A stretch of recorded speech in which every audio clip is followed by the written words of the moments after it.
Hello and welcome to easily. My name is Gaurav Baswal और आज के इस लेक्चर के अंदर हम समझने वाले हैं मोल कंसेप्ट का जो सेकंड पार्ट है। मतलब हमने पिछले पार्ट के अंदर हमने क्या पढ़ लिया था कि मोल कंसेप्ट की जरूरत क्यों पड़ी, हमने मोल कंसेप्ट इजाद ही क्यों किया, तो वहां पर वो जरूरत समझ में आई। ठीक है, जरूरत समझने के बाद में हमने नंबर ऑफ मोल्स निकालने का फॉर्मूला समझा। तो नंबर ऑफ मोल्स निकालने का जो सबसे पहला जो फॉर्मूला था वो हमने वहां पे देख लिया था। नंबर ऑफ मोल्स निकालने का फॉर्मूला क्या था? N is equal to weight upon molar mass. ठीक है, तो यहां पर वेट अपन पुट करते हैं किसी सब्सटेंस का, डिवाइड बाई मोलर मास करते हैं, हमारे पास में नंबर ऑफ मोल्स निकल के आ जाते हैं। फिर हमने शुरुआत में ये भी तो चीज समझी थी कि नंबर ऑफ मोल जो अगर मैं बात करता हूं एक मोल की, तो वहां पर एक मोल कितनी बड़ी नंबर है, लगता बहुत छोटी है कि 6.022 into 10⁻23 बहुत छोटी नंबर लग रही होगी, लेकिन चलो इतनी बड़ी भी नहीं लगती कि अपन एक सूज के ऊपर एक सूज, एक सूज के ऊपर एक सूज रखते जाएं और अर्थ से मून की तरफ चलते हैं। तो भाई साहब एक बार चक्कर नहीं, तुम पता नहीं कितनी बार चक्कर लगा लोगे। फिर मैंने आपको दूसरा एग्जांपल से भी समझाया कि एक मोल कितनी बड़ी नंबर है,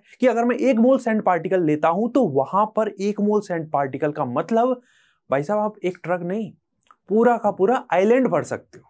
तो समझ आई अपन को कि यहां पर एक मोल कितनी बड़ी नंबर है। ठीक है, तो इस लेक्चर के अंदर हमको समझना है बेसिकली मोल कंसेप्ट का ये पार्ट सेकंड है। इसके अंदर अपन कहीं ना कहीं लेक्चर नंबर 6 के अंदर अपन को यह समझना है कि सबसे पहली चीज है कि नंबर ऑफ मोल्स के दूसरे और क्या क्या फॉर्मूले हैं। मैंने आपको बताया था ना कि अपने पास में अगर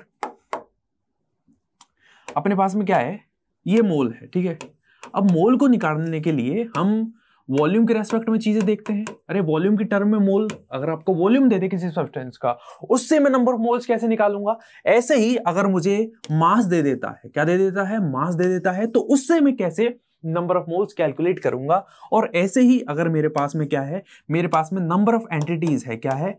नंबर ऑफ एंटिटीज है। अब एंटिटी कुछ भी हो सकती है, एटम हो सकता है, मॉलिक्यूल हो सकता है, पार्टिकल हो सकता है, तो उनसे मैं कैसे नंबर ऑफ मोल्स निकालूं। तो अभी तक मैंने आपको यह चीज बता दी है कि मोल अपन मास से कैसे निकालते हैं। ठीक है, सिंपल आपको फॉर्मूला बताया था मैंने, N is equal to weight upon molar mass, ये चीज बताई थी। अब अपन यहां पर मूव करें उससे पहले अपन को एक छोटी छोटी कुछ बातें हैं जो समझनी है। जैसे मैं बात करता हूं मास की, जैसे मैंने हाइड्रोजन के रेस्पेक्ट में अगर आपसे पूछूं कि हाइड्रोजन का मास कितना है, सबसे पहली चीज है हाइड्रोजन एक एटम है, तो इसके लिए हम बात करेंगे एटॉमिक मास की। मॉलिक्यूल तो है नहीं, और मॉलिक्यूल नहीं है तो मॉलिक्यूलर मास इसके रेस्पेक्ट में अपन जान ही नहीं सकते। तो हम यहां पर हाइड्रोजन के रेस्पेक्ट में क्या बात करते हैं कि इसका एटॉमिक मास होता है कितना, 1, लेकिन यूनिट क्या रहेगी, आप बोलोगे ग्राम। नहीं, यहां पर जब अपन एटॉमिक मास की बात करते हैं उसकी यूनिट ग्राम नहीं होती है, AMU होती है। बहुत, अरे ऐसे सोचो कि अगर मैं एक हाइड्रोजन का मास 1 ग्राम ले लेता, 1 ग्राम पर मोल 1 ग्राम ले लेता, मान लीजिए एक एटम का, एक हाइड्रोजन एटम का मास कितना हो जाता, 1 ग्राम। तो भाई साहब हमारे पास में अगर 1 लीटर पानी हो, 1 लीटर पानी में पता नहीं कितने वो H2 मॉलिक्यूल्स होते हैं, और हर एक H2 मॉलिक्यूल के अंदर 2 हाइड्रोजन है, इसका मतलब 2-2 ग्राम सबका मास होता। तो समझ रहे हो कि उस पानी का वेट कितना हो जाता।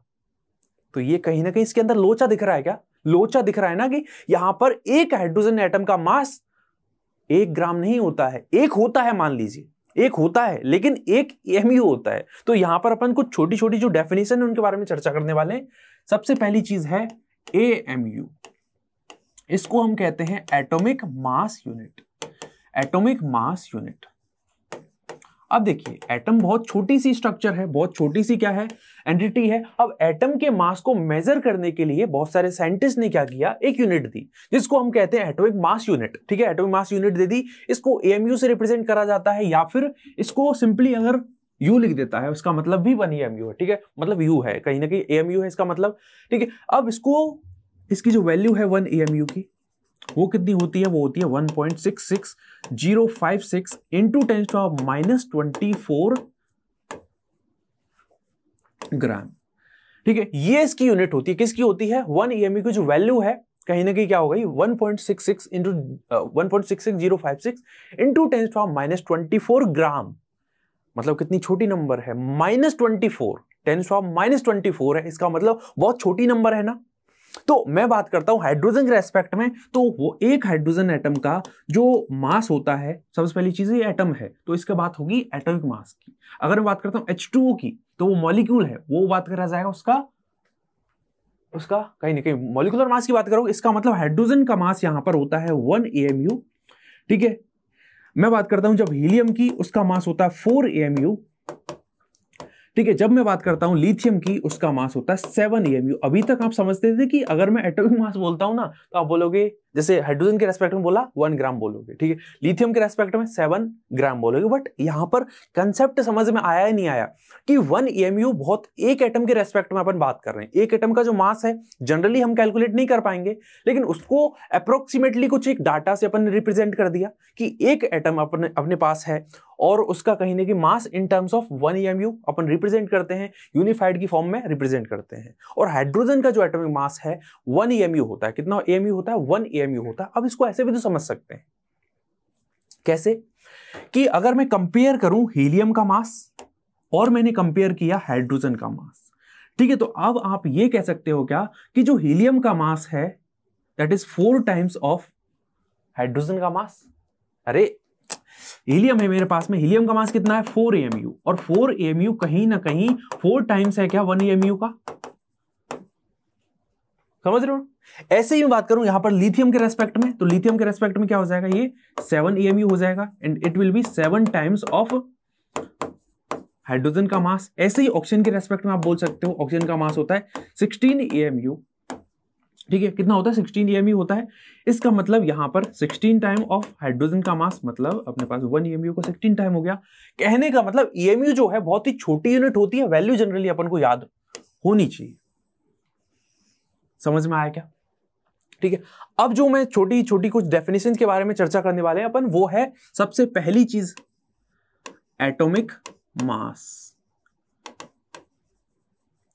दूसरी चीज ग्राम एटॉमिक मास, ठीक है, तीसरी चीज मॉलिक्यूलर मास, चौथी चीज क्या हो जाएगी? एज्यूम करो, अरे sir gram molecular mass, simple सी बात है, ग्राम मॉलिक्यूलर मास। चलिए अब सबसे पहले ऐसे समझो, अगर मेरे पास में हाइड्रोजन है, इतना तो जानते होंगे कि हाइड्रोजन क्या है, हीलियम क्या है, लिथियम क्या है, बेरिलियम क्या है, बोरोन क्या है, कार्बन क्या है, सभी को पता रहता है, इतना बेसिक जानकारी सभी को होगी। अब मैं आपसे कहता हूं कि मेरे पास में हाइड्रोजन, तो हाइड्रोजन के रेस्पेक्ट में आप क्या बोलोगे? एटॉमिक मास बोलोगे, ठीक है, एटॉमिक मास कैलकुलेट करोगे। अब एटॉमिक मास दो तरीके से कैलकुलेट होगा, मतलब एक तो इन टर्म्स ऑफ EMU होगा और एक होगा इन टर्म्स ऑफ ग्राम। इसका फुल फॉर्म क्या है? Gram atomic mass. देखिए जरा, अगर मेरे पास में हाइड्रोजन एटम है तो सबसे पहले समझो ग्राम एटॉमिक, सबसे पहले समझो एटॉमिक मास का मतलब क्या है। Mass of one atom is known as the atomic mass. फिर ग्राम एटॉमिक मास क्या है? ग्राम एटॉमिक मास बेसिकली किसी एक एटम का या फिर मास ऑफ वन एटम इन ग्राम।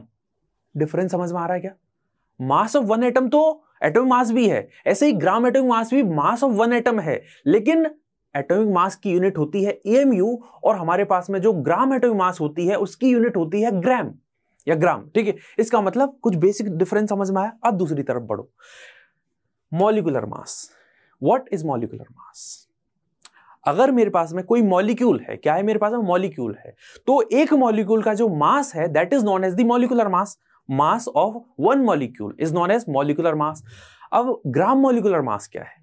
ठीक है, gram molecular mass basically mass of one molecule in gram. अगर मैं आपसे कहूं कि मेरे पास में, जैसे एग्जांपल के लिए समझो, मेरे पास में यहां पर क्या है, एग्जांपल के लिए आप समझिए, मेरे पास में हाइड्रोजन है। अगर मैं लिखता हूं इसकी वैल्यू 1 EMU, ठीक है, अगर मैं लिखता हूं 1 ग्राम, तो 1 EMU तो वैल्यू है इसका एटॉमिक मास की, मतलब मास of one hydrogen atom 1 EMU, ठीक है। Mass of one hydrogen atom in gram, this is gram atomic mass. इसको क्या कहते हैं? ग्राम एटॉमिक मास कहा जाता है। क्या कहते हैं? ग्राम एटॉमिक मास इसको कहा जाता है। ये क्या हो गया मेरा? Gram atomic mass. चलिए अभी दूसरा एग्जांपल लेते हैं, वाटर के रेस्पेक्ट में समझ लेते हैं अब की बार।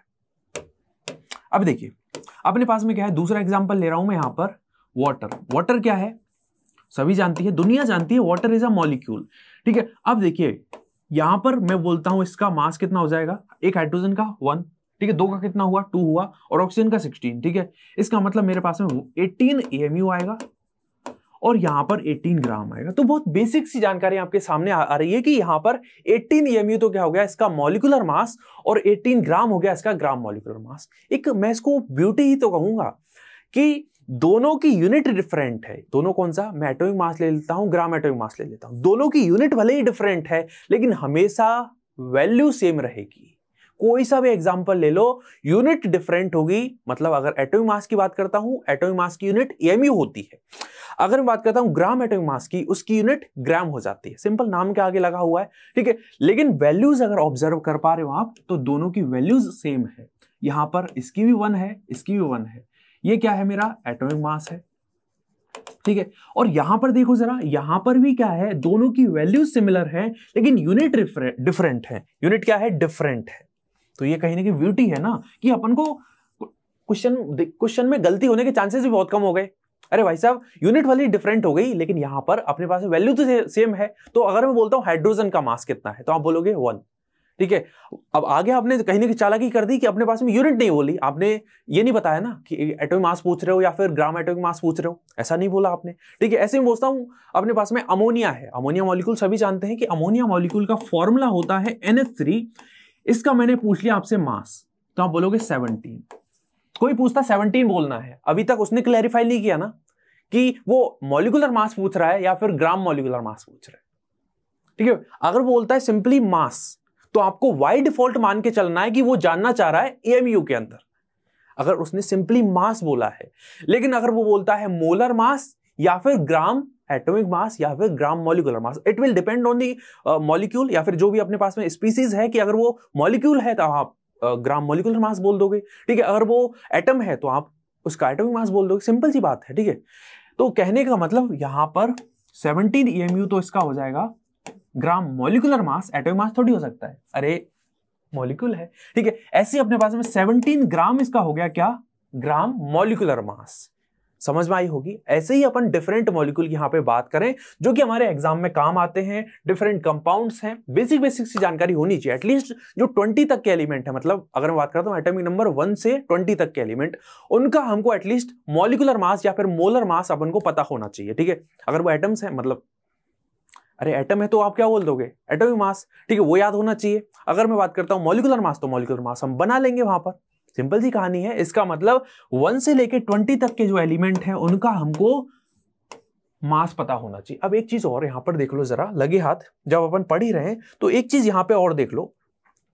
जब ग्राम एटॉमिक मास बोलता हूं, ठीक है, जब मैं ग्राम मॉलिक्यूलर मास बोलता हूं, इन दोनों को प्यार से हम कुछ और कहते हैं। क्या कहते हैं, अरे प्यार से तो बहुत कुछ कहा जा सकता है, बट इनको हम कहते हैं मोलर मास। क्या कहते हैं, मोलर मास। तो अगर आपसे एग्जामिनर ये कह देता है कि मुझे ये बताइए, क्योंकि नंबर ऑफ मोल्स कैलकुलेट करने के लिए मोलर मास यूज में आएगा। अगर एग्जामिनर ये बोल देता कि हाइड्रोजन का मोलर मास कितना है, चलिए नाइट्रोजन गैस का मोलर मास कितना है, ठीक है, तो आपको बाय डिफॉल्ट मान के चलना है कि वो क्या जानना चाह रहा है, ग्राम के अंदर मास जानना चाह रहा है। मोलर मास बेसिकली क्या है, मास ऑफ 1 मोल, नाम से पता चल रहा है, ठीक है।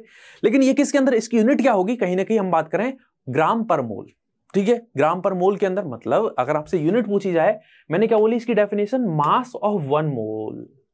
Mass of 1 mole is basically known as the molar मास।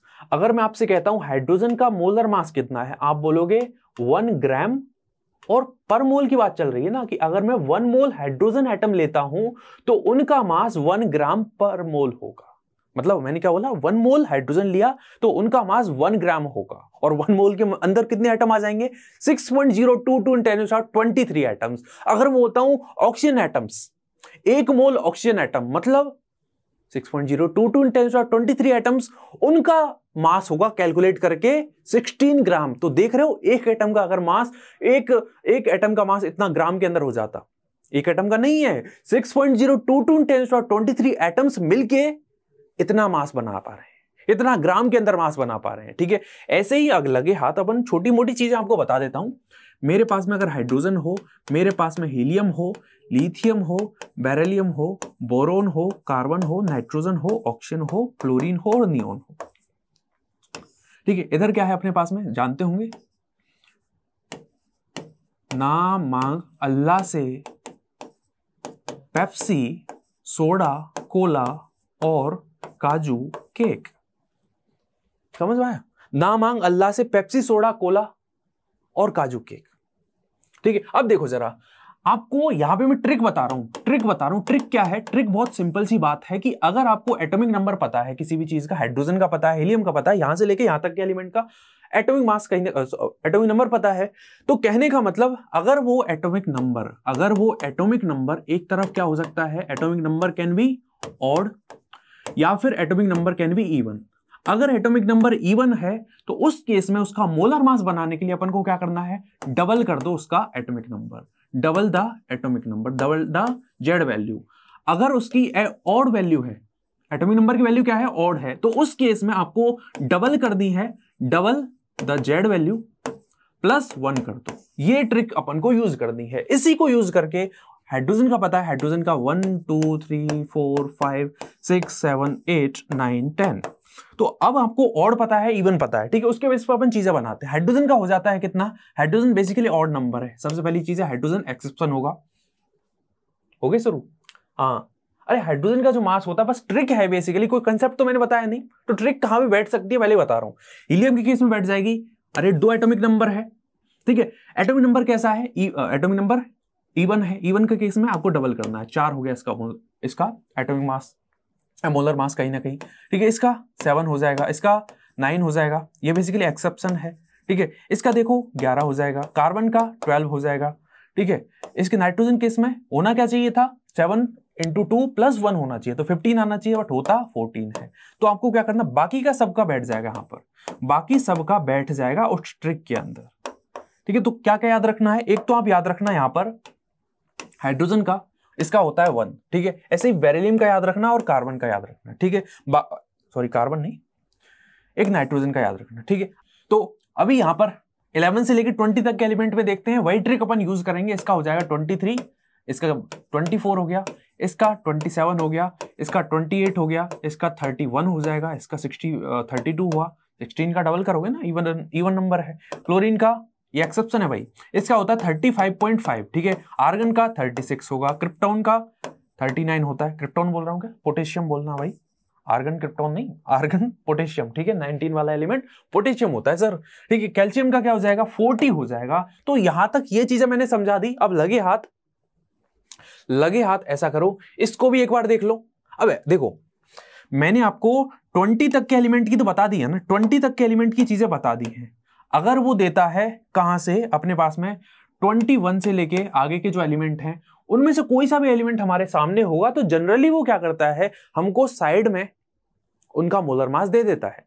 लेकिन हो सकता है कि वो नहीं भी दे, तो अपन एज अ बैकअप चीजें देख रहे हैं। अपने पास में क्रोमियम का कितना है, 52 होता है, मैग्नीज का जो मोलर मास है वो 55, अरे ये बेसिकली मास की तरह है। अब जब तक यूनिट नहीं लगती है, ये क्या हो जाएगा, मेरा नॉर्मल मास की तरह है। अगर ये इसको मैं ग्राम पर मोल बोल देता हूं, ये मेरा मोलर मास हो जाएगा।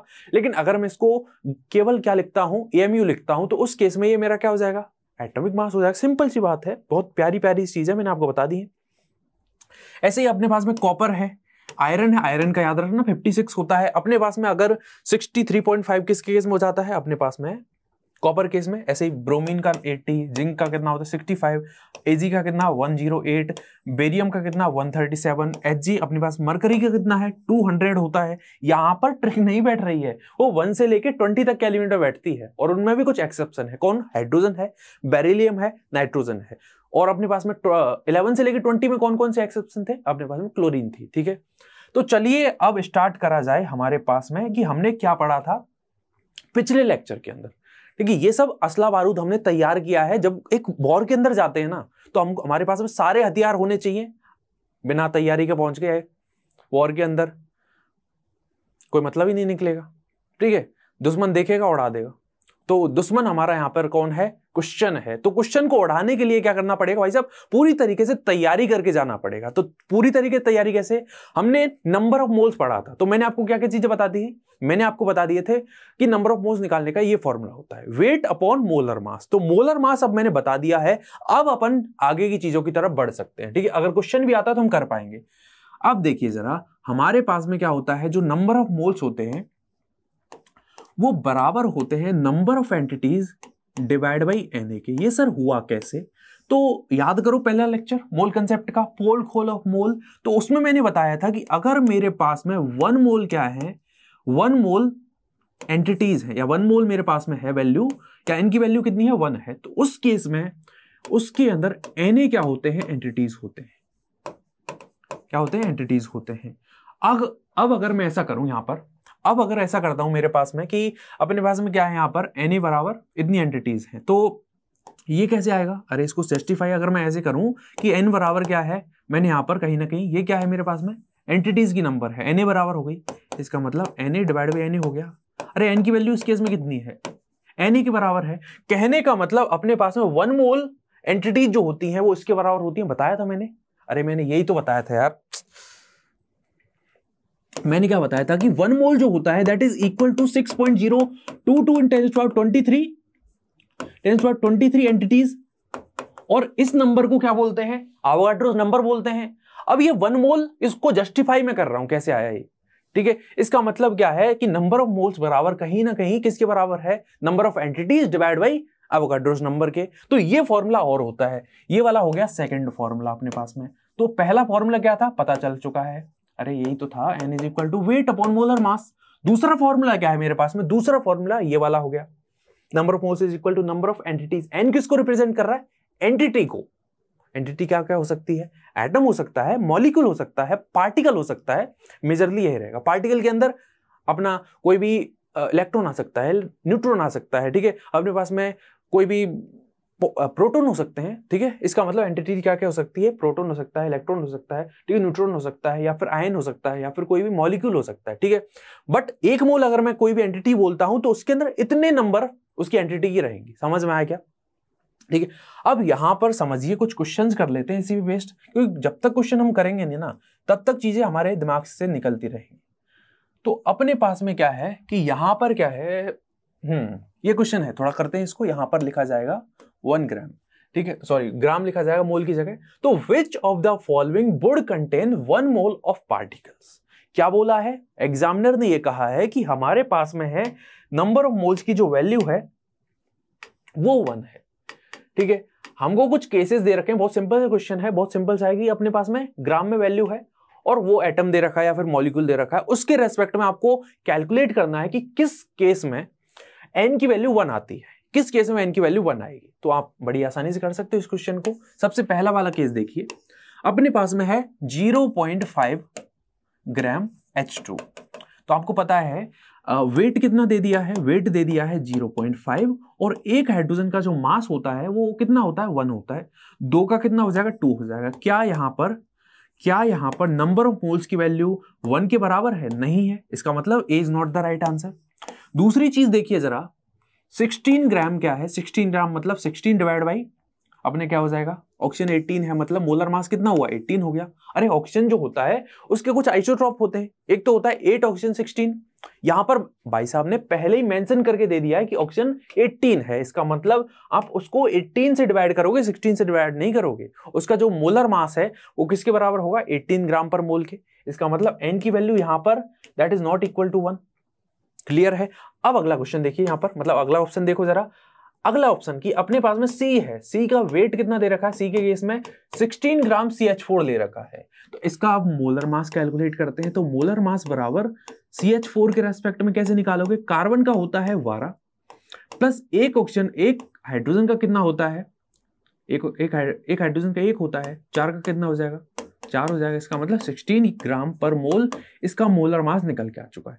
इसका मतलब n की वैल्यू कितनी हो जाएगी, यहां पर n की वैल्यू हो जाएगी 16 ग्राम डिवाइड बाई 16 ग्राम पर मोल इज इक्वल टू 1 मोल। यहां पर 1 मोल वैल्यू निकल के आ चुकी है, ठीक है। इसका मतलब सही जो आंसर है मेरा ये हो जाएगा। इसके केस में क्या है, इसके केस में भी नहीं निकल रहा, इसके केस में कितने निकलेंगे, 2 मोल्स निकलेंगे। अरे देख पा रहे हो क्या, 2 ग्राम डिवाइड बाई एक हाइड्रोजन है, इसका मतलब अपने पास में है 1 ग्राम पर मोल, तो कितना आया, 2 मोल्स निकल के आया, मतलब D is not the right answer. तो अभी जो मैंने कंसेप्ट आपको बताया है उस पे बेस समझते हैं, ठीक है। अब देखिए जरा कि number of molecules of water in a drop of water weighing इतना। अब देखो इंटर रिलेट करते हैं, हमने क्या बोला, एक फॉर्मूला है नंबर ऑफ मोल्स निकालने का, वेट अपॉन मोलर मास, और दूसरा फॉर्मूला है अपने पास में number of entities divide by Na। इसका मतलब अगर मैं इसको इक्वेशन 1 नाम देता हूं, इसको मैं इक्वेशन 2 नाम देता हूं, तो क्या मैं n बराबर वेट अपॉन मोलर मास बराबर number of entities divide by Avogadro's number लिख सकता हूं क्या? बिल्कुल लिख सकता हूं। a बराबर b, a is equal to c, इसका मतलब b is equal to c। Simple सी कहानी है। इसका मतलब अब मैं ऐसा करूंगा, मुझे कुछ यहां पर इंटर रिलेट करनी पड़ेंगी चीजें। मुझे दे रखा है वेट, क्या दे रखा है? वेट कितना दे रखा है? 0.18 ग्राम। सर और कुछ नहीं दे रखा? अरे आंखें खोल के देखो जरा, वाटर और बोला गया है। क्या बोला गया है? मेरे पास में इतनी वेट की वाटर ड्रॉपलेट है। वाटर ड्रॉप का वेट कितना है? इतना है, 0.18 है। अरे जनरली अपन हाथ पे रख ही देते हैं ड्रॉप, तो उसका वेट कितना निकला है? 0.18 ग्राम निकला है। और बोला गया है मास कितना हो जाएगा? H2 के रेस्पेक्ट में 18 हो जाएगा ना, 18 ग्राम पर मोल कहीं ना कहीं, अगर मैं मोलर मास की बात करता हूं। ठीक है, अब मुझसे क्या पूछा गया कि नंबर ऑफ मॉलिक्यूल्स कितने होंगे। अरे अगर मैं इतनी मतलब एक वाटर ड्रॉपलेट लेता हूं जिसका वेट इतना है, तो इस फॉर्मूले को मैं यूज करूंगा। कैसे करेंगे सर? अरे देखो जरा, वेट मुझे पता है, मोलर मास मुझे पता है, Na मुझे पता है, अरे 6.022 × 10⁻23। इसका मतलब यहां से मैं n कैलकुलेट कर सकता हूं। n कैलकुलेट कर सकता हूं। कैसे करोगे? यहां पर resultant weight upon molar mass बराबर number of entities divide by Na। अब देखो जरा, जब मैं वाटर ड्रॉपलेट के साथ में डील कर रहा हूं, मेरे लिए एंटिटी क्या हो गई? मॉलिक्यूल्स हो गई। H2 मॉलिक्यूल्स हो गए ना एंटिटी मेरे लिए। तो कहने का मतलब n बराबर क्या हुआ? Wait upon molar mass into Na। अब इसको फॉर्मूले में मैंने रखा, तो मेरे पास में यहां पर 0.18 ग्राम डिवाइड बाई 18 ग्राम पर मोल इनटू यहां पर Na के साथ इसको मल्टीप्लाई कर दो। ठीक है, Na को अपन इसी फॉर्म में रखते हैं, क्योंकि जब अपन क्वेश्चन इस तरीके से पूछा गया नहीं है, ऑप्शन भी नहीं दे रखे, तो यहां पर देखो जरा, अपने पास में क्या निकल के आ जाएगा? इनटू 10⁻², 18 से 18 कैंसिल आउट हो गया। तो क्या हुआ? यहां पर अपने पास में 10⁻⁻² Na निकल के आया, जिसको मैं सिंप्लीफाई करके कैसे लिख सकता हूं? Na की वैल्यू पता है, 6.022 × 10⁻23 इंटू 10⁻², यानी मेरे पास में बच जाएगा 10⁻21। अरे 10⁻² है, इसको कट करेगा, क्या बनेगी? फाइनल वैल्यू क्या बनेगी? n is equal to 6.022 × 10⁻21 water molecule present है इतना वेट वाली वाटर ड्रॉपलेट के अंदर। तो कैसे चीजें अपन ने रिलेट करी? अब उसमें सिंपल सी बात इतनी सी होती है कि भाई साहब, मेरे पास में नंबर ऑफ मोल्स अगर 1 है, तो उसके केस में एवोगाड्रोस नंबर के बराबर मेरे पास में एंटिटी होगी। वहीं से हमने फॉर्मूला निकाल लिया। क्या फॉर्मूला निकाला? n is equal to number of entities divide by Na। ठीक है, सिंपल सी बात है। अब चलिए अगला क्वेश्चन देखा जाए। अगला क्वेश्चन मेरे पास में है कि total number of atoms in 196 AMU H2SO4। संभल के क्वेश्चन करना है, बिल्कुल भावनाओं में नहीं आना है। देखिए जरा, इसको लिखने का जो तरीका आप सभी को पता है, ये होता है सबस्क्रिप्ट में जाए कहीं ना कहीं, इसके इस तरीके से लिखा जाता है। अब देखो जरा, मुझे दे रखा है क्या? वेट कितना दे दिया है? 196 AMU। अरे क्या फर्क पड़ रहा है कि मैं मोलर मास यहां पर AMU में ले रहा हूं? मोलर मास तो वैसे ग्राम पर मोल में होता है, लेकिन H2SO4 के रेस्पेक्ट में इसका मोलर मास कैलकुलेट करते हैं। मेरे पास में कितना आएगा? 2 हाइड्रोजन है, इसका मतलब 2। सल्फर का कितना है? अभी बताया 32 होता है। 4 ऑक्सीजन का कितना हो जाएगा? 4 × 16 कितना आया? 2 + 32 + 64 कितना आ रहा है? 2 + 32 + 64 मेरे पास में आ गया 98 ग्राम पर मोल। अब क्या फर्क पड़ रहा है कि यहां पर AMU है, ठीक है, मेरे पास में ग्राम है, दोनों की वैल्यू तो सेम आएगी ना कहीं। इसका मतलब क्या है? अपने पास में यहां पर क्या हो जाएगा? अपने पास में 98 ग्राम पर मोल चीजें आ चुकी है। अब मुझे निकालना क्या है? Total number of moles, total number of atoms निकालने हैं। अब सिंपल सी कहानी है, 2 तरीके से चीजें कर सकते हैं। सबसे पहले मैं नंबर ऑफ मोल्स निकालूं, फिर नंबर ऑफ मोल्स निकाल के मैं वहां पर नंबर ऑफ एंटिटीज के रेस्पेक्ट में चीजें देखूं। अब देखिए जरा, सबसे पहले ये देखो, मेरा जो मॉलिक्यूल है या मेरा जो जिस चीज के साथ मैं डील कर रहा हूं उसके अंदर, या वो चीज है क्या एक्चुअल में, वो देख लो जरा। सबसे पहले वो एक मॉलिक्यूल है। क्या है वो? एक मॉलिक्यूल है। तो जिस चीज के साथ में मैं डील कर रहा हूं यहां पर वो क्या है? मॉलिक्यूल है। क्या यही मेरी n है? तो जल्दीबाजी में हमसे गलती क्या होती है?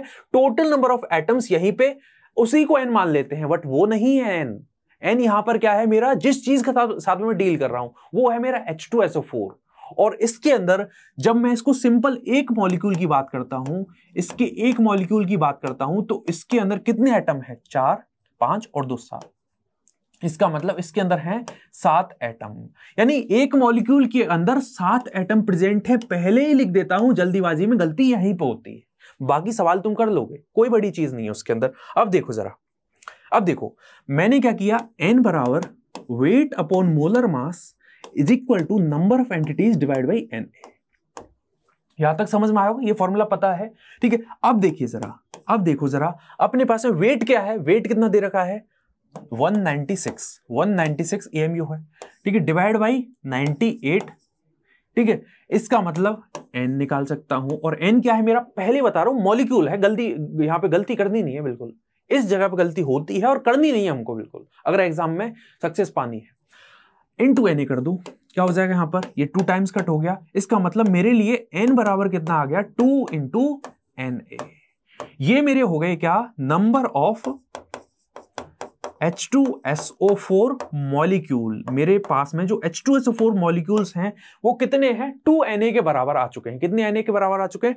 2Na के बराबर। अब देखो जरा, अगर मेरे पास में एक मॉलिक्यूल है, उसके अंदर 7 एटम प्रेजेंट होते हैं, there are 7 atoms in one H2SO4 molecule.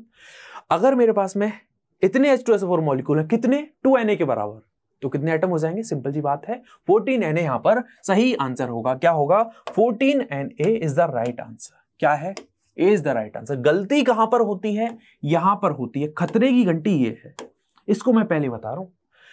N को मान जाओगे आप नंबर ऑफ एंटिटीज। भाई साहब अभी आपने सर ऐसा ही तो बोला कि यहां पर नंबर ऑफ एंटिटी वही तो होती है जो इसको निकालना होता है, ऐसा बोला मैंने बोला जिस चीज के साथ में तुम डील कर रहे हो वो नंबर ऑफ एंटिटीज है। यहां पर H2SO4 के साथ में डील कर रहे हो, एटम के साथ में थोड़ी डील कर रहे हो, H2SO4 के साथ में डील कर रहे हो। मैंने बोला ना कि अगर मैं इस पेन के रेस्पेक्ट में चीजें स्टडी करना स्टार्ट करता हूं तो मेरे लिए ये pen will be number of entity. Clear है? बहुत आसान सी बात है। चलिए अगला क्वेश्चन देखा जाए। अगला क्वेश्चन मेरे पास में है, बहुत प्यारी सी कहानी है। यहां पर क्या हुआ, एक मिस शर्मा, अपने पास में कौन थे भाई? मिसेस शर्मा थी। Presented A platinum ring of 0.2 mole, calculate the total number of platinum atoms in it. क्या बोला? अरे जनरली क्या होता है, लड़का गिफ्ट देता है, मतलब boy gift anything to girl, ठीक है, जनरली ऐसा होता है, ठीक है। लेकिन यहां पर क्या हुआ है, उल्टी गंगा भाई। मिसेस शर्मा ने क्या किया, अपने हस्बैंड को या फिर जो भी उनके मतलब फ्रेंड थे या फिर जो भी थे, हस्बैंड तो जनरली हस्बैंड को दिया होगा, है ना, ऐसे गलत नहीं सोचना, ठीक है। उन्होंने अपने हस्बैंड को दिया एक प्लेटिनम रिंग, जिसका जो मोल की वैल्यू थी, मतलब प्लेटिनम रिंग दी है, और उस प्लेटिनम रिंग के अंदर जो नंबर ऑफ मोल्स हैं दे आर 0.2 मोल, ठीक है। इसके अंदर आपको कैलकुलेट करने हैं क्या? Calculate the number of atoms. अब मुझे बताओ यहां पर नंबर ऑफ एंटिटीज क्या है? एन क्या है? मैं इसके साथ में डील कर रहा हूं, तो यहां पर एन जो रहेगा, नंबर ऑफ एटम्स ही मेरे क्या है? नंबर ऑफ एटम्स ही मेरे नंबर ऑफ एंटिटीज हैं। बाकी अपन कर लेंगे। यहां पे बहुत सिंपल सी कहानी है। क्या चाहिए होगा? क्या चाहिए होगा हमको? क्या चाहिए होगा? मेरे पास में एन बराबर क्या है? एन बराबर स्मॉल एन बराबर एन अपॉन एन ए, ठीक है। इसको कुछ नहीं करना, एन बराबर 0.2 इंटू एन ए के बराबर चीजें निकल के आ जाएगी। सिंपल सी कहानी है, और कुछ दे नहीं रखा, सिंपल सी कहानी, कैलकुलेट कर सकते हैं total number of platinum atoms in it.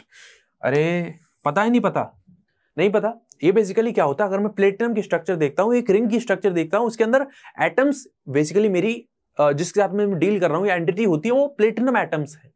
Platinum कोई कंपाउंड फॉर्म में तो होता नहीं है, इसके अंदर एटॉमिक फॉर्म में होता है। अरे बॉन्ड बना लिया ना कहीं मेटालिक सॉलिड बना लेता है, कुछ इस तरीके से बॉन्डिंग होती है। प्लेटिनम का एक एटम, ठीक है, इसका दूसरे एटम के साथ में, मतलब कहीं ना कहीं मतलब ऐसे कनेक्ट रहेगा, कुछ इस तरीके से बॉन्डिंग दिखेगी, बट एक्चुअल में बॉन्डिंग किस किस के बीच में होती है? एक सी ऑफ इलेक्ट्रॉन दिखते रहते हैं, सी ऑफ इलेक्ट्रॉन। भाई साहब इलेक्ट्रॉन घूमते रहते हैं पूरे ही क्रिस्टल के अंदर, ठीक है। चलिए अगला क्वेश्चन में देखते हैं। अगला क्वेश्चन देखिए जरा। अगला क्वेश्चन क्या है? अगला क्वेश्चन बहुत ही आसान है, हो सकता है आपको टफ लगे, तो इसको बाद में करें जरा, ठीक है। अगला क्वेश्चन से पहले अपन थोड़ी छोटी मोटी बातें कर लेते हैं। अपने पास में क्या है? The total number of electrons in present in 8 gram of CH4। मतलब मेरे पास में क्या है? CH4 है, CH4 है मेरे पास में। CH4 मतलब अरे ये इसका वेट कितना है, 8 ग्राम है, ठीक है, 8 ग्राम इसका वेट दे रखा है। इस 8 ग्राम वेट के अंदर अपन को क्या निकालना है, टोटल नंबर ऑफ इलेक्ट्रॉन निकालने हैं। हम डील किसके साथ में कर रहे हैं, CH4 के साथ में। N क्या है, CH4 है, तो इलेक्ट्रॉन यहां पर मेरे लिए नंबर ऑफ एंटिटी नहीं होंगे। पहले समझ लो, खतरे की घंटी यहीं पे बस जानी चाहिए, अपन का दिमाग की घंटी भाई यहीं पे लग जानी चाहिए कि भाई साहब N मेरे लिए CH4 है, ना कि टोटल नंबर ऑफ एटम्स। अब कैलकुलेट करते हैं, बाकी तो कर ही सकते हैं भाई। N बराबर क्या है, W अपॉन मोलर मास बराबर कहीं ना कहीं number of entities divide by Na। देखो जरा, अब मेरे पास में क्या है, वेट कितना है 8 ग्राम, डिवाइड बाई मोलर मास कितना होता है 44 ग्राम पर मोल। यहां से मैं निकालूंगा number of CH4 molecule, number of CH4 molecule निकालूंगा, कितने निकल के आ रहे हैं यहां पर 8 डिवाइड बाई 44 इंटू Na, ठीक है। इतने मेरे पास में क्या निकल के आएंगे, CH4 मॉलिक्यूल, इतने मेरे पास में है CH4 मॉलिक्यूल। अब आपको पता होगा इतने अगर मेरे पास मॉलिक्यूल हैं तो मैं आपको एक जनरल डेटा दे देता हूं कि मेरे पास में एक मॉलिक्यूल ऑफ CH4 के अंदर, एक मॉलिक्यूल ऑफ CH4 के अंदर कार्बन का एटॉमिक नंबर कितना है, 6 है, ठीक है। हाइड्रोजन कितना होता है, अरे कार्बन का कितना है 6 एटॉमिक नंबर है, ठीक है। हाइड्रोजन कितना है 1 है, इसका मतलब मेरे पास में 6 इलेक्ट्रॉन तो इसके पास में होंगे और यहां पर 4 होंगे, तो टोटल 10 इलेक्ट्रॉन्स होंगे। क्या करना है, यहां पर 10 के साथ में मल्टीप्लाई कर दो, रिजल्टेंट यहां पर नहीं करते अपन, ऐसा करते यहां पर कर रहे हैं, n इंटू 10 करोगे, it will equal to total number of electrons, total number of electrons in CH4 molecule. तो कर लो जरा सिंपल, इसमें जो आंसर आना चाहिए क्या आना चाहिए, इसको कट करेंगे, कितनी बार कट हो रहा है, ठीक है 11 टाइम्स, और यहां पर ये 2 टाइम्स, तो अपने पास है 2/11, ठीक है। ये कितना हो गया 20/11 इंटू 6.022 इंटू 10⁻23। देख लेना, सिंपल कैलकुलेशन है, कर लेना, कोई इसमें सिंपल मैंने तरीका बता दिया कैसे क्वेश्चन अपन को करना है, आगे आप खुद कर सकते हो, ठीक है, कर सकते हैं। चलिए आगे बढ़ते हैं। इस क्वेश्चन को देखो जरा, हमारे पास में क्या है, ग्लूकोज है। कितना ग्लूकोज लिया है मैंने, 1.8 ग्राम ग्लूकोज लिया है। ग्लूकोज का मोलर मास क्या है, सर मोलर मास पूछ रहे हो हमसे, हमको फॉर्मूला पता नहीं है। C6H12O6, तो कितना हुआ 6 into 12 plus 12 into 1 plus 6 into 16, कितना हुआ ये सर 180 आ रहा है। कितना आ रहा है 180 ग्राम पर मोल आ रहा है। कितना आ रहा है 180 ग्राम पर मोल। अरे 12×72, ठीक है, 12 प्लस 16 कितना हो जाएगा, ये 96 होगा। इसका मतलब जनरली अपन कैलकुलेट करेंगे 180, यहाँ पे वैल्यू निकल के आ जाएगी, सिंपल सी बात है। चलिए अब मुझे क्या कैलकुलेट करना है, total number of molecules calculate करने हैं। सर ग्लूकोज यहां पर मॉलिक्यूल होता है, अब की बार तो हम नहीं फंसने वाले बातों में, आपकी चिकनी चुपड़ी बातें हैं उनमें नहीं फंसेंगे। यहां पर तो सर n बराबर हमारा ग्लूकोज मॉलिक्यूल है, यहां पर नंबर ऑफ एंटिटी तो सर टोटल नंबर ऑफ जो हम कैलकुलेट करने जा रहे हैं वही मेरे लिए क्या हो जाएगा, नंबर ऑफ मॉलिक्यूल्स हो गए, नंबर ऑफ एंटिटीज हो गए। इसका मतलब क्या हुआ, यहां पर यार मैं भी फंस गया। चलो मैंने भी सोचा यार कुछ नहीं, बार बार बच्चे परेशान हो रहे हैं तो एक बार तो करने देते हैं इनको। तो यहां पर क्या करोगे आप, कुछ नहीं करना, मेरे पास में वेट अपॉन मोलर मास बराबर n अपॉन Na। वेट कितना है 1.8 है, डिवाइड बाई 180 बराबर n into n divide by Na। Calculate कर लेना, वैल्यू निकल के आ जाएगी। समझ में आ गया क्या, समझ में आ गया क्या। इस क्वेश्चन को करो कि अपने पास में क्या है, इफ वॉल्यूम। अब देखो मैंने आपको नंबर ऑफ एंटिटीज के रेस्पेक्ट में बता दी चीजें। अब एक फॉर्मूला और है जो हमको समझना है। जो फॉर्मूला क्या है कि हमारे पास में अगर 1 मोल क्या है, कोई भी गैस है, क्या है मेरे पास में, if I have 1 mole gas. Basically जो अब फॉर्मूला मैं बताने जा रहा हूं वो सिर्फ गैस के लिए अप्लाई होता है। 1 मोल गैस का जो वॉल्यूम होता है वो 22.4 लीटर, या मैं बात करूं यहां पर 22, इसको 1000 के साथ मल्टीप्लाई कर दो, ml होगा। कितना होगा 22, मतलब 22,400 ml यहां पर वॉल्यूम होता है। तो फॉर्मूला बन के क्या आता है, n बराबर V अपॉन 22.4 लीटर। इसको प्रूव कर सकते हैं अपन, सिंपल जी बात है। ये जो मैंने वॉल्यूम बताया है वो कहां पर होता है, एक स्टैंडर्ड कंडीशन होती है जिसको हम कहते हैं NTP या फिर STP, standard temperature and pressure. उस कंडीशन की मैं बात कर रहा हूं। उस पे किसी भी गैस का जो वॉल्यूम है, अगर वो 1 मोल है, उसका वॉल्यूम इतना रहता है, ये फिक्स रहता है हमेशा। फॉर्मूला ये बन के आ जाता है अपने पास में। तो यहां पर हमसे क्वेश्चन क्या कहना चाह रहा है, हमसे क्वेश्चन क्या कहना चाह रहा है, हमसे सिंपली ये कह रहा है कि if we ml of the vapours of substance at NTP, weight इतना है उनका, मॉलिक्यूलर वेट कितना होगा या मॉलिक्यूलर मास कितना होगा। तो सिंपल सी कहानी है, वेट अपॉन मोलर मास, अरे है तो नंबर ऑफ मोल्स का फॉर्मूला, तो मैं क्या लिख सकता हूं, V अपॉन 22.4 लीटर। अब ml पूछा गया तो क्या लिखोगे, 22,400 ml। क्या पूछा है, मॉलिक्यूलर मास, तो क्या करना है, कुछ नहीं करना, वेट ये नीचे आएगा, V इंटू ये इधर जाएगा 22,400, ठीक है। इसका मतलब ये मॉलिक्यूलर वेट के बराबर हो गया ना सर। लगा लो सर कौन सा क्वेश्चन आ रहा है, W अपॉन V इंटू 2, ये वाला। A is the right answer, A is the right answer. यहां पर सही आंसर क्या हो गया मेरा, सही आंसर मेरा ए है। अब लगे हाथ यहां पे एक क्वेश्चन कर ही लेते हैं कि अपने पास में क्या है, अपने पास में जरा, हाँ इस क्वेश्चन को करने से पहले यार रुको जरा, सिंपल सिंपल से क्वेश्चन करो पहले, तो घबराने की बात नहीं है। ठीक, देखो अपने पास में क्या है, ऑक्सीजन गैस है, क्या है, ऑक्सीजन गैस है, उसका वॉल्यूम कितना दे रखा है, वॉल्यूम है 5.6 लीटर, ठीक है। मॉलिक्यूलर मास कितना होगा, मॉलिक्यूलर वेट कितना होगा, O2 का 32 हो जाएगा, 32 ग्राम पर मोल या फिर 32 AMU अगर मॉलिक्यूलर वेट की बात करता हूं, ठीक है। इसका मतलब क्या है, अपने पास में ये चीज निकल के आ गई। क्या निकालना है यहां पर, मुझे निकालना है एटम्स, नंबर ऑफ एटम्स निकालने हैं मुझे। तो नंबर ऑफ एटम्स कैसे निकालूंगा, N अपॉन Na। अब O2 क्या है मेरे लिए, नंबर ऑफ एंटिटी नहीं है, O2 यहां पर नंबर ऑफ एंटिटी हो गई, लेकिन atom is not the entity, atom is not the entity. इसका मतलब N बराबर क्या करोगे यहां पर, V अपॉन 22.4 लीटर। N मुझे निकालने हैं, मतलब नंबर ऑफ जो O2 मॉलिक्यूल है वो मेरे लिए क्या है, नंबर ऑफ एंटिटी है, ये बराबर हो गया। तो Na into V upon 22.4 litre. Na कितना है वो तो फिक्स रहता है, वॉल्यूम यहां पर देख लो जरा कितना है, तो Na into 5.6 litre divide by 22.4 litre के बराबर हो गया। तो कहने का मतलब आप इसको एक बार 2 से मल्टीप्लाई और कर दो, ये 4 टाइम कटेगा, 4 के बाद में ये 1 टाइम, इसका मतलब मेरे पास में मतलब 2 times Na/2 is the right answer. Na/2 मतलब 3.011 इंटू 10⁻23, ठीक है, ये मेरे लिए सही आंसर होगा। ऐसे ही यहां पर आपके लिए होमवर्क है, ये क्वेश्चन आपको करना है कि अगर मेरे पास में 16 gram of an ideal gas जो कि SOX है, इसका वॉल्यूम इतना है, आप बताइए यहां पर x की वैल्यू क्या होगी, यहां पर क्या होगी। अब एक क्वेश्चन मैंने आपसे कहा था कि उस क्वेश्चन को कैसे करना है।